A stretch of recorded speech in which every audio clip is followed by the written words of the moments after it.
I really got to see her as just somebody that the world didn't get to see. And even though I got 7 years of that, I remember everything.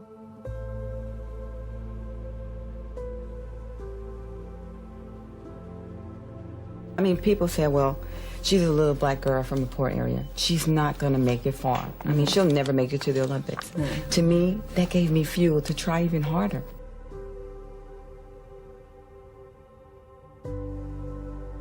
When she was running, and they said, oh, she's running, I had to run through the house.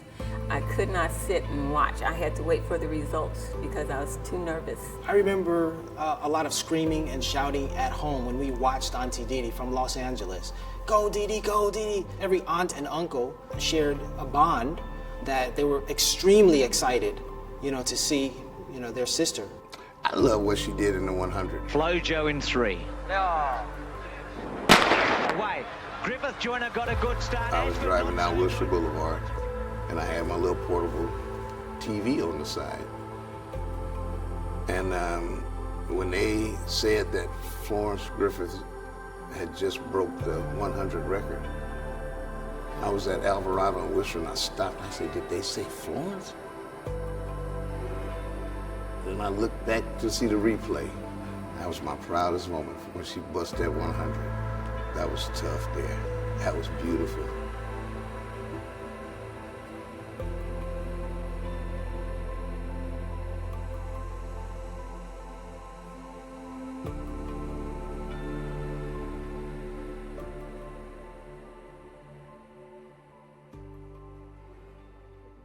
I became a mom in 1990, so I thought, well, I'll spend some time with Mary. And because we were traveling all over, I didn't have the time to train the way I needed to.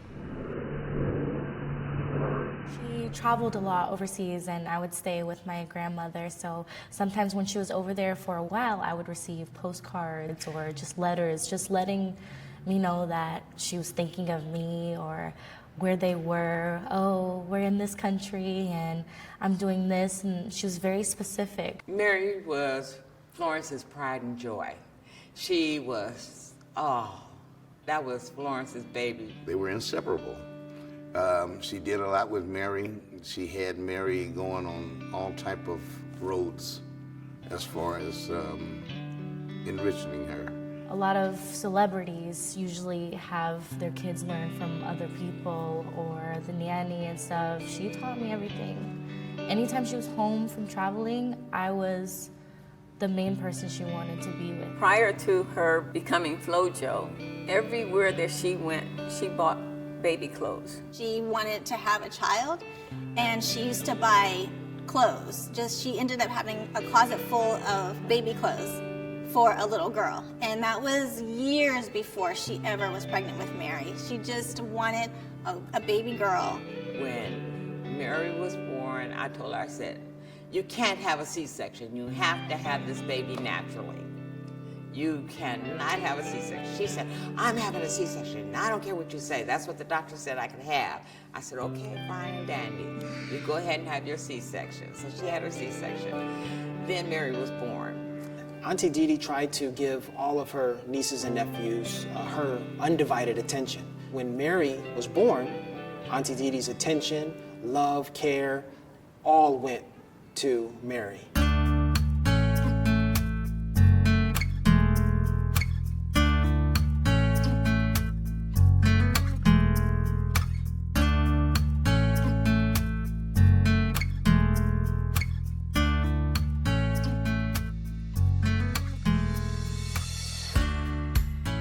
Flo Jo was so happy to have a daughter. She was teaching her French, she was teaching her Spanish, she was teaching her piano, the gymnastics, she made sure she participated with that. Sky was the limit.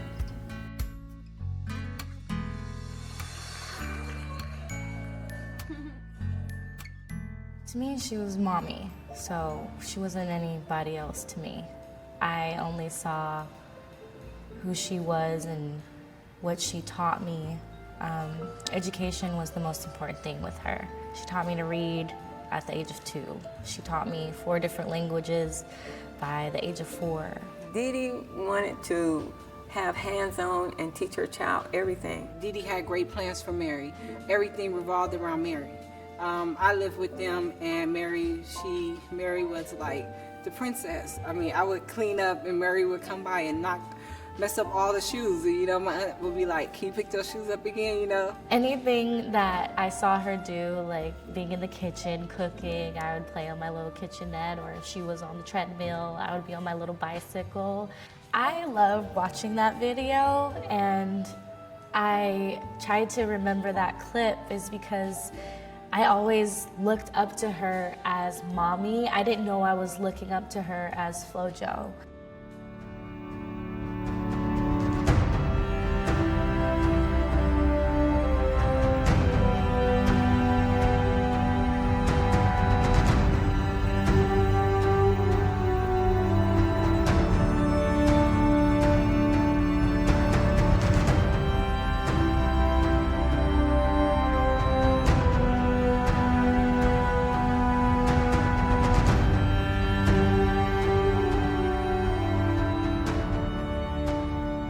The girl just looked so good, and she looked like her stride was just, oh, so smooth. She just did her thing. It was an exciting moment. I love what she did in the 100, because I was at work. I was a bus driver, and I was driving down Wilshire Boulevard, and I had my little portable TV on the side. And when they said that Florence Griffith had just broke the 100 record, I was at Alvarado and Wilshire, and I stopped. I said, "Did they say Florence?" When she was running and they said, "Oh, she's running," I had to run through the house. I could not sit and watch. I had to wait for the results because I was too nervous. I remember a lot of screaming and shouting at home when we watched Auntie Dee Dee from Los Angeles. "Go Dee Dee, go Dee Dee!" You know, every family member, every aunt and uncle, who of course was her sibling, shared such a bond that they were extremely excited, you know, to see, you know, their sister.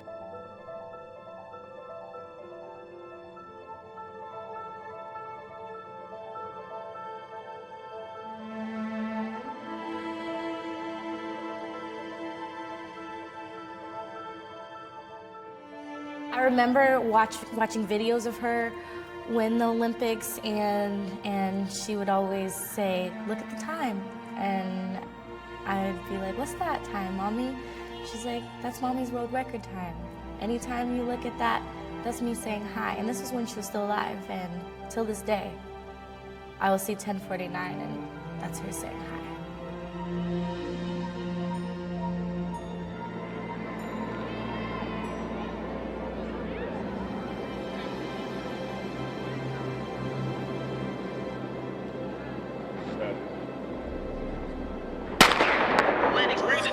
I can't take no loss. I don't even know what it costs. I hit the ground, then it go off. Yeah, hit the ground, then it go off. Yeah, I can't take no loss. I don't even know what it costs. Yeah, I hit the ground, then it go off. Yeah, hit the ground, then it go off. Yeah, run it. Ooh, I really feel it's my time. Think it's my year. Yeah. I really feel it's my time. Think it's my year. Yeah. Eyes, not just my eyes, but all of our cousins' eyes, to just the possibilities of everything. Real change doesn't happen overnight. You have to keep giving yourself positive messages to strengthen self-esteem.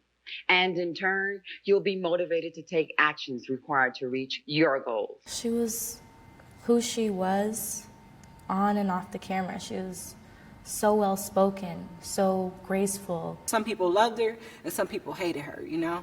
So definitely I've been with her and experienced racism before, and I seen how she just didn't play into it and she just let it be. I knew that Dee Dee was a sensitive child growing up, and I knew that if you crossed her, she didn't speak to you. And she was just a quiet type person that she kept to herself to make things happen.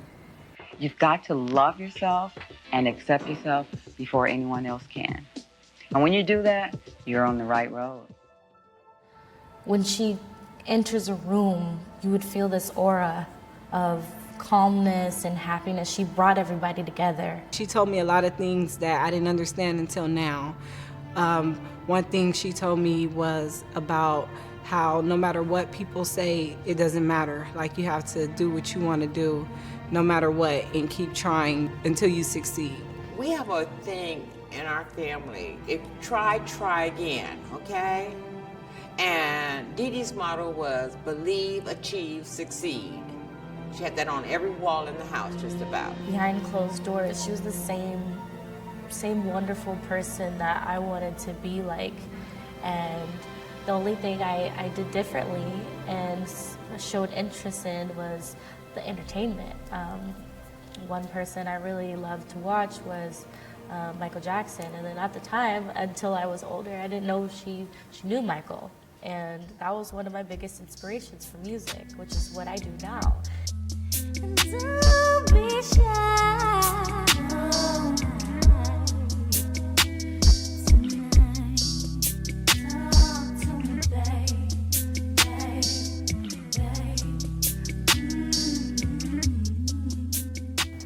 I know Dee Dee would have wanted her child to perform the best that she could on every level. Dee Dee was preparing her to be the very best that she could be. Even she wrote to me, whatever you decide to do, Mary, you'll succeed. And I think that is something that carried on even when she left this earth. The way that she disciplined me was, pushing education and making sure I understood reading comprehension and doing my best at whatever I can do. For myself, and throughout education, I ended up being able to travel because of what I saw her doing. So in college, I went to, I studied in Mexico, and then I later studied in Spain, and then now I travel. But it was because I saw her be able to travel through track and field, and I just aspired to travel like her and see the world. And I saw my avenue to do that was through education. She was the first person to get my nails done. So we went to this salon by her house. She sent a limo to pick me up. And I remember getting my nails done. Auntie Dee Dee, had a great impact on all of us. Her impact on me personally was inspiring me to go to Korea. I spent nearly a decade living and working in South Korea, and I learned to speak Korean as well. 1988년 한국에서 우리 이모는 유명했어요. And I said that in 1988, my aunt became famous. She would bring you to her house. She had a studio in her house where she would wash her hair, do it just like she went to school for that. She did the nails, and she would make your nails either long or short or whatever you wanted, She knew how to do this. She would sit and watch people do their jobs. She really kept everybody going and inspired, and just being around her, you felt like you needed to be a better person, and you wanted to be either like her or her, she just had this essence of her. Whenever she put her mind to it, she went at it 100%. She always knew she was going to do something and win, okay? It didn't have to just be running. It didn't have to be doing hair. It didn't have to be doing nails. It didn't have to be cooking. It didn't have to be painting. It didn't have to do whatever she put her heart in. She did the best she could. Mama always played games with us growing up. We played red light, green light. We'd be outside late at nighttime playing all kinds of games. That's what Mama did with us. She ran as an infant. When she was 1 and 2 years old, she competed against her sisters and brothers. I was the one that called ready, set, go, and she would take off. Ran fast, she did things fast. And that was one of her strengths. And just running. She broke something in the house, and we wondered what it was, and all we saw was a flash go by. That's what we knew. That was going to be a special girl. She would see the jackrabbits out in the yard, in the fields and everything.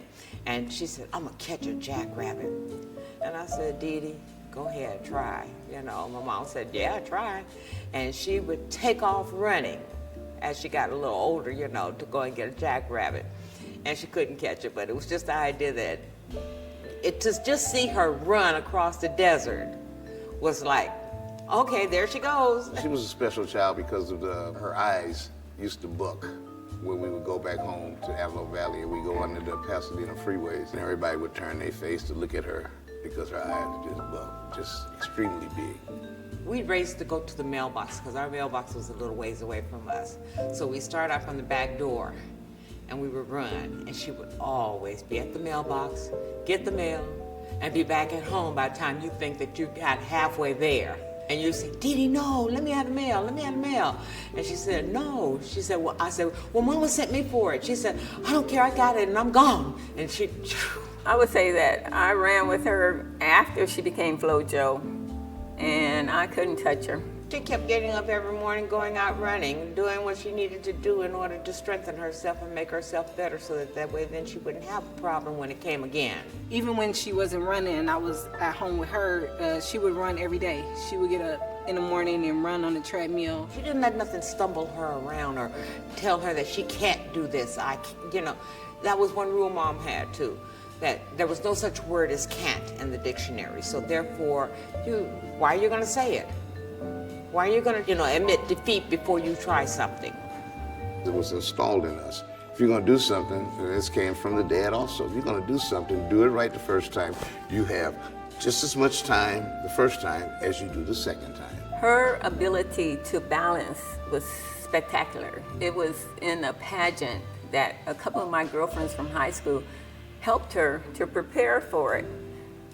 But when it came down for her performing, she really put that show on. She had an outfit on that she took each individual piece off and tossed it to the side, and then she did her gymnastics and spread her legs. The ability to perform like that, it was beautiful. We had a long hallway in our house in Antelope Valley, and it was Elizabeth and it was Florence. And we put them at the end of the hallway, and Florence was in her walker at the time. And we say, on your march, get set, go. And Florence would, and she was finished with the race. And poor little Sissy we called her Sissy, she was just waddling, coming on down. So we nicknamed her Lightning because she was so fast and so ready to run. Anything that happened in the house or anything when we were out on the yard playing, you saw Dee Dee go by and there was a streak of light. And we knew that, that was the name that we just started calling her, Lightning. She was zipping through that house constantly. It's like my brother and I might be doing something, then we see something out the corner. Who was that? What was that? And it's, oh, it was Lightning. With her running, she was always one to run. And at the time, I was the fastest in the family. I didn't pursue it in school because it wasn't going nowhere. But she would always contest me, always call me out. And she called me out one day. We were living off of 85th Street, down the street from Charles Drew Junior High School. And she wanted to race me so bad, me, her, and Elizabeth, Sissy. She couldn't chase Robert. Robert would run backwards. We got out there, and I finally gave in to her, but I raced her backwards. And she would try to catch him. I used to try to catch him. And he would run backwards and just fall out laughing at us. And I beat her, and I kept telling her to kick, and she was just a try. Playing with my 6 brothers, one thing I can say about them is my mother always taught us to comb my hair before we went outside and to make sure that we dressed properly. And my brothers wouldn't allow me to participate unless I was dressed and my hair was combed. So that helped. But then they made me very competitive because they would knock me down and I couldn't cry. If I cried, I wasn't allowed to continue to play with them. I would say I was different when I was little. I used to wear my hair different. I used to dress differently. From other kids, yeah. I used to braid my hair sticking straight up. And I knew that people would look, but I didn't expect all the criticism that I received.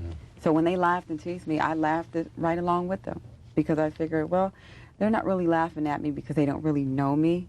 They're just laughing because, kids do silly things. And my mom used to tell me, sticks and stones could break your bones, but words could never hurt them. But it took me a while to learn that because the words, they did hurt for a while until she told me, you've got to overlook people. When they say things or do things that harm you inside, just move on. She had a grace about herself. She didn't take anything for granted. She's a beautiful person. And that's all to the credit of my mother, because my mother embodied that. My mother gave constantly. We had what you call powwows. Mom would call us all into the house on Friday. The powwows were about us reading the Bible and reciting biblical quotes and everything. And we'd all sit down around whatever furniture, whatever. At that time, we didn't have any furniture, so we were sitting on the floor. And she would talk to us and tell us what she liked about what we did that following week and what she expected of us the next week. And if we hadn't, then she wanted to know why you hadn't done it, what was going on in your life. In other words, she was inclusive into our lives. In the end, a lot of times somebody would end up with a whipping because their behavior was that outrageous. She spanked us, yes. She disciplined us, yes. She was a ruling mother. In other words, she was in our lives because she knew what kind of children she wanted.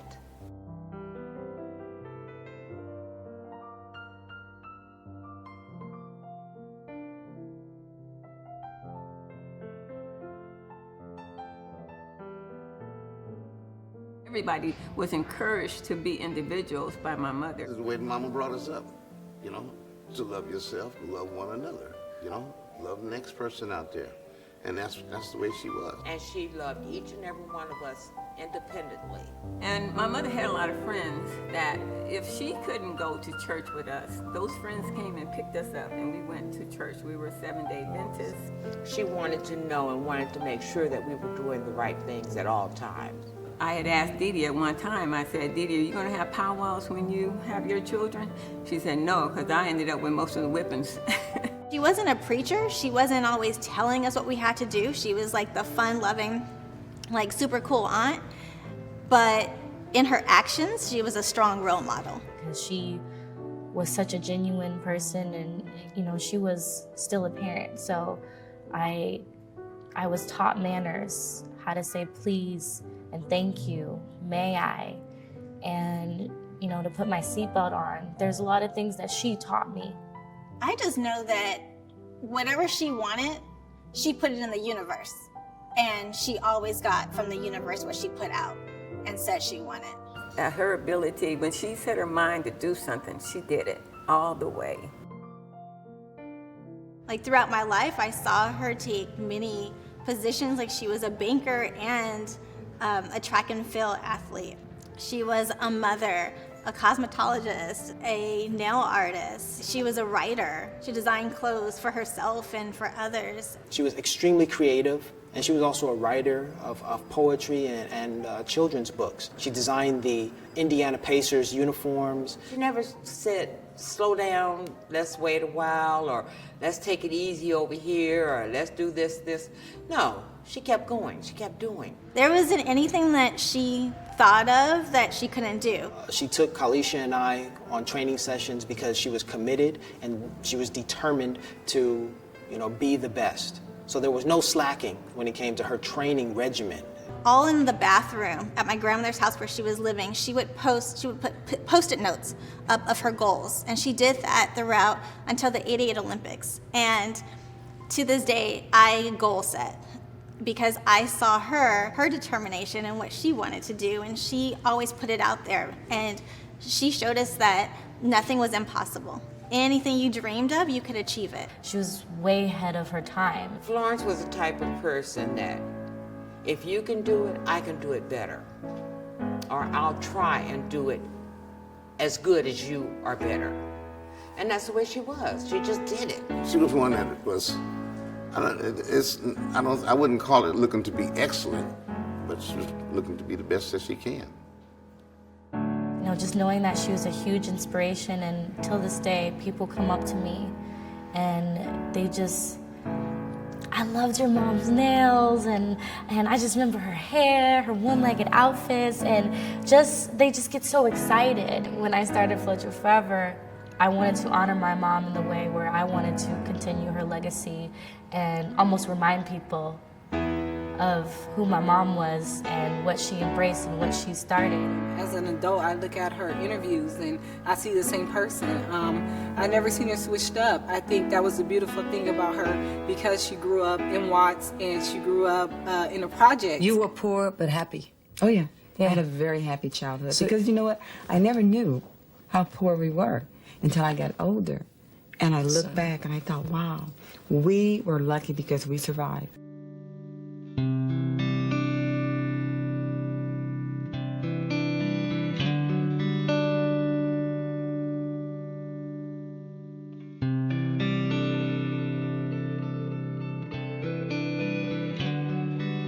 She loved going back to Watts. She was really down to earth. She was really cool. And when we were out in the store, she was also cool. So I never seen her change. I just seen like the same person at all times. When I think about my aunt, I think about the fact that she never said no. She never said the words no when you asked a question or asked something from her. And if no was her answer, she pretended to ignore the question. She never treated anybody different. She was so open-minded and so open to all different cultures, all different walks of life. Like when we would go to LA, like she would just give money to homeless people. Later in life, it dawned on me what impact she had, not only on our family, but also on the world. When she would come in her van, you know, all the kids would run to her van, and she had stacks of photos in the back seat, and she'll take them out and she'll sign their name, and she'll give them a picture. She would do it every time she came. So even if they had one, some kids left with 2, 3, she never cared about, you know, signing autograph. When it came to someone else, if we saw them in like a little distress or they would need help, she was quick on it. She was one of the quickest ones on it. Yeah, she liked helping people. If there was somebody's gas tank was open, she would, because she had this van. This van, it was everything in this van. There's TV and music, because we'd be going to Los Angeles a lot to visit my family. And she would make sure that she had signs like, oh, your gas tank's open. Anything that she wanted, whether it was giving back to the community or giving back to one person that she wanted to help. It was something inside of her, much more was God. It was her belief in God that kept her going. Well, there are some that believe and there are some that don't. And I do know a lot of athletes that are believers. But to me, I think everyone needs to believe in something above themselves. Mm-hmm. Because if you only believe in yourself, then you're putting yourself above others. Yeah. And I was raised as a Christian, and God has always been a part of my life. Mm-hmm. And it's because of God and my faith in Him that I've been able to do the things in my life that I've been blessed. Every morning, she would play gospel, and the car rides, she would listen to this song and just cry. I think it's better to pray, pray.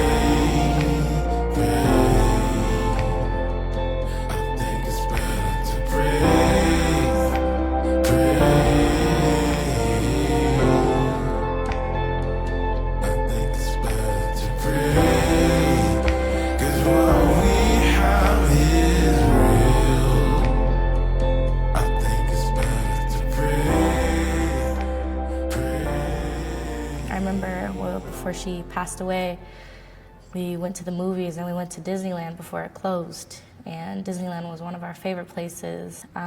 Now, being this age, I know I was very lucky to have both parents in the home. Beyond world records, what's your greatest ambition?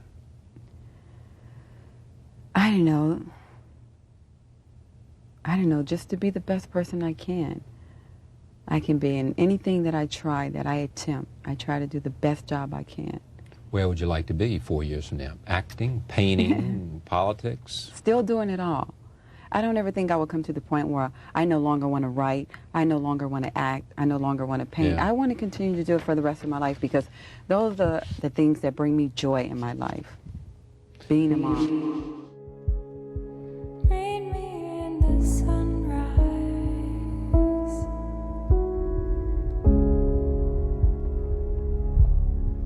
Meet me with a dog.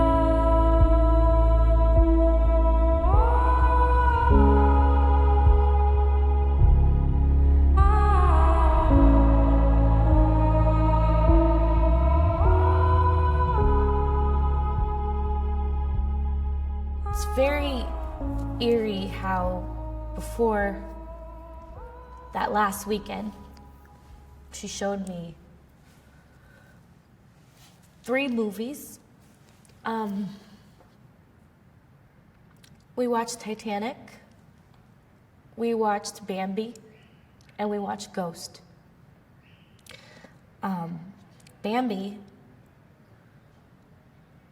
we watched it at 3 a.m. We were always up late. I looked over and she was just bawling. And I'm just like, Mommy, what's wrong? She's like, I'm just sad, Boobie. She called me Boobie. Bambi has to live without his mom. And I didn't get that.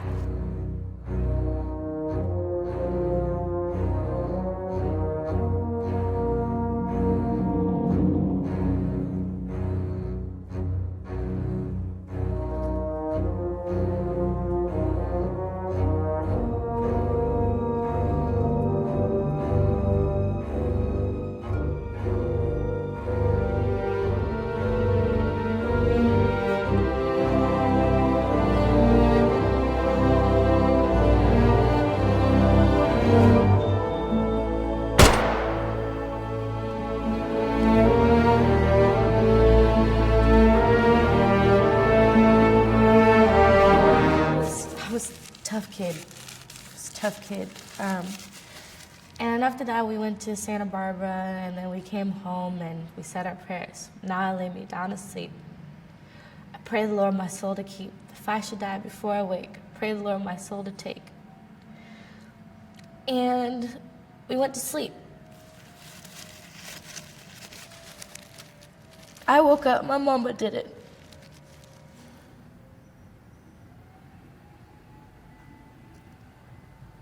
I was in the bed with her. I looked to my right. I didn't wake up on my own. I woke up to my father screaming. And it's a scream that you'll never forget. That you never want to hear. It's a yell that becomes instilled in your brain. Then not only to wake up from that, you look to your right. Your best friend, your mom, the woman who gave you life. She was looking up. And I knew, even at that young age, I knew my mom was gone. When she passed away, I was actually taking a class at Morehouse College. It was a religion class, and we were watching President Clinton deny his relationship with Monica Lewinsky. And someone in the class mouthed to me, Flo Jo died. And I said, what? And he did it again. And in the class, no one knew that she was my aunt. I wasn't braggadocious about it. And I was at home, someone had called. And then when they called, I think my dad said, turn on the TV. And when we turned on the TV, I remember watching a helicopter circle around her house. And on the news saying, new report, passing of, Florence Griffith Joyner. That was difficult because I didn't expect to see that. And then to watch it on TV as it played out, that was crazy. Seeing the person that you came from and being close with that person and laughing with her, sewing with her, driving with her, seeing her do so many things, seeing her smile when she did so much for others, and how many lives she touched. I was at home. I was getting ready to go to work. I had talked to her the night before, though, on the telephone. And that morning, when I woke up, my wife then had told me that your sister passed. And I'm like, what? And I got in the car, shot out to where she lived. And we got to Florence's place and everything.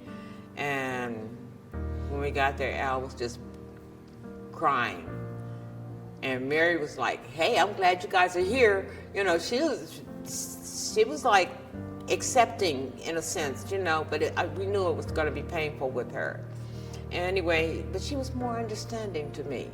something came over me and said, you gotta be strong for the family. You gotta be strong for everybody. And that's what I did for 2 weeks before I went back to school. I was strong for everybody. I have to be strong for my dad. When she died, you say that this little girl really basically saved your life. Yes. How so? I came in the room and Mary was laying there, and basically, Mary was in the bed. You were in the bed with your mom, Mary? Yeah. And I walked in the room and I just felt something, and then I went to touch her and I just screamed. And I turned her over, and you know, she had this look in her eyes, and I knew my wife was gone, and I just told Mary to go downstairs, and she ran downstairs. And at that moment, I wanted to try to catch Florence. After my mom passed, not only my life fell apart, but my family fell apart. She was the glue. We were electrified by her speed, enchanted by her beauty, and now shocked and saddened by her death at the age of 38. How do I deal with this? How am I supposed to accept this? You know, we know it's God's will, but we don't want it to be. Called my mom, asked her, is it true? And she said, what are you talking about? I said, no, just tell me, is it true? And she said, it is true. So I got on a plane that night to Los Angeles. My brother picked me up from the airport. My now husband met me at my parents' house and drove me to Orange County to where my aunt was living. And for those 3 days after that, I, along with my aunt and my cousin, we planned the funeral. Days and days after, I just sat there in her home. My daughter, my niece, my sister, they all planned the funeral, and I just watched them. We were at the mortuary, making sure her hair and her makeup was done properly. We didn't sleep, but we made sure that everything was taken care of because we knew how much she had cared for so many that we wanted to make sure that she had the due experience for, you know.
The day I went back to school, I sat in my 3rd grade class, Mrs. Hemphill, and all the kids were staring at me. And there's whispers. That's the kid whose mom died. That's Flo Jo's daughter. That's when I broke down. When I had to go back to the real world. And at that point, it was finally about my grieving time. And unfortunately, it happened in front of my whole class, and my teacher gave me my tissue. And that was the first time I broke down and cried. Because of her generosity. There's so much that I've been exposed to in my life, so much I've been fortunate to experience. The things that she showed me, I am a better person for. Before her passing, the last time that I saw her alive, we were at a family gathering. I think it was a return celebration. It may have been a birthday celebration. And I remember her giving me attention, direct attention. She approached me and she said, "Larry," in a very surprising, fashion. And that memory has always stuck with me.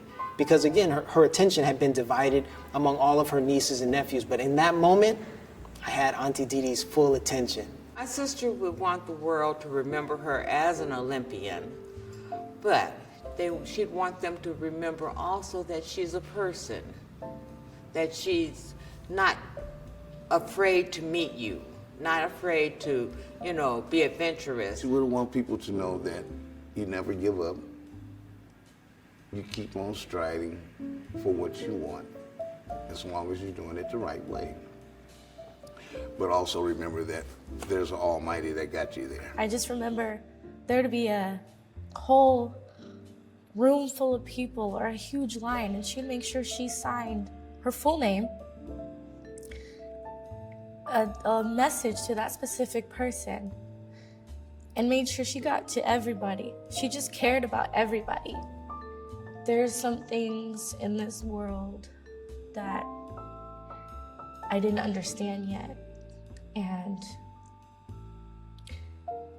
I think she could have handled this world better than I had handled it. She was carefree. And I remember her riding unicycles, which now it's just like, oh my goodness, how did she do that? Just so many things that she did that were just so natural. Whereas, now it's just like, wow, she really lived out loud and enjoyed her life. I'm extremely proud. I'm extremely, extremely proud of that. I love that fact. And whenever anybody else breaks a record, no matter what, I will still say, my sister did it first. Once in a while, I catch myself and I'll think about her a lot. I miss her a lot, and I know that what she did as far as becoming the world's fastest woman, that was something that, like I said, that was an exclamation point on her life. I'm very proud of her today, tomorrow, and forever. What do you want the world to remember your mom as?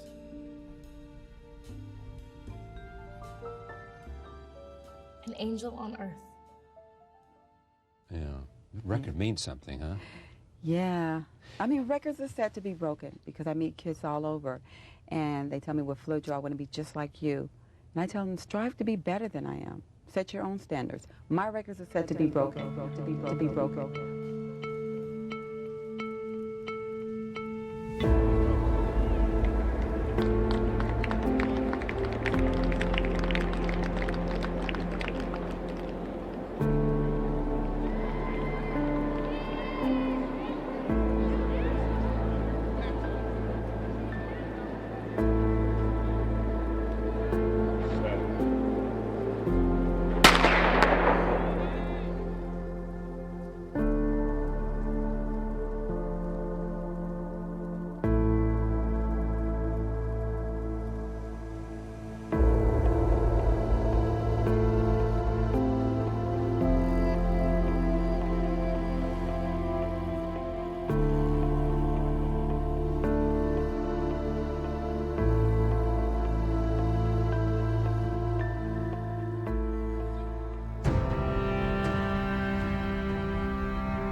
from me, but please grant my wish and come back, please.